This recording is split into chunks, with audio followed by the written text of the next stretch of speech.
It is hard to believe that Thanksgiving is almost here. This is a really important time for families to come together. In Parenting Today, the importance of creating those family traditions. Well, the holidays are just around the corner, and part of the holidays can really be a lot of family traditions. Yeah. But traditions themselves really have a lot of history to them. You know, you think about the farming communities, harvesting, getting all the things from the garden.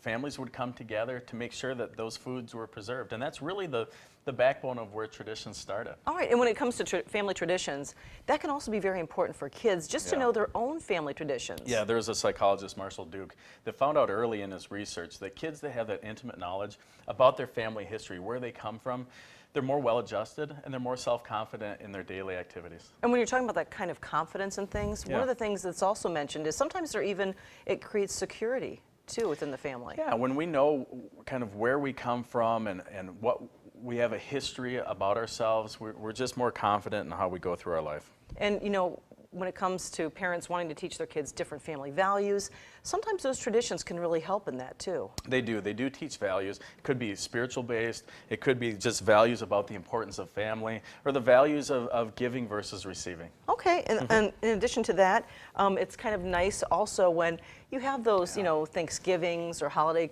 traditions, and you have all the multi-generations there from the family. Yeah, and they really get to share those stories too, and it kind of, you know, bridges the gap between the generations. And you see those pictures, 3 generations together, 4 generations together, and sometimes in our fast-paced world, that's the only time that we do get together is during the holiday season. So I think we need to be mindful and capture those moments and instill the importance of that in our kids. And I tell you never get tired of, like, you know, Uncle Joe or Grandpa Joe telling those stories over and over again. The big deer that got away. It creates memories. The 55-inch muskie on our annual camping trip.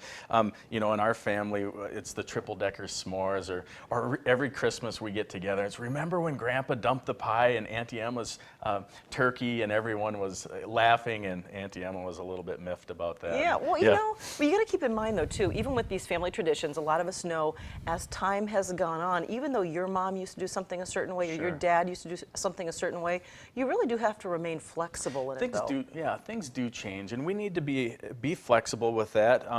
You know, traditions can be simple or elaborate, but make sure that they don't become a burden. Make sure that we can adapt to what's going on. We should never feel obligated, Martha, to be a part of a tradition. It wants to be a warm, welcoming feeling. And I always say, those holiday times, those traditions, it's not the time to talk about politics or those touchy subjects either. That's a good helpful tip too. All right, hey, thanks a lot, Chris. You bet, thank you. And for more information, just head to our website at news8000.com.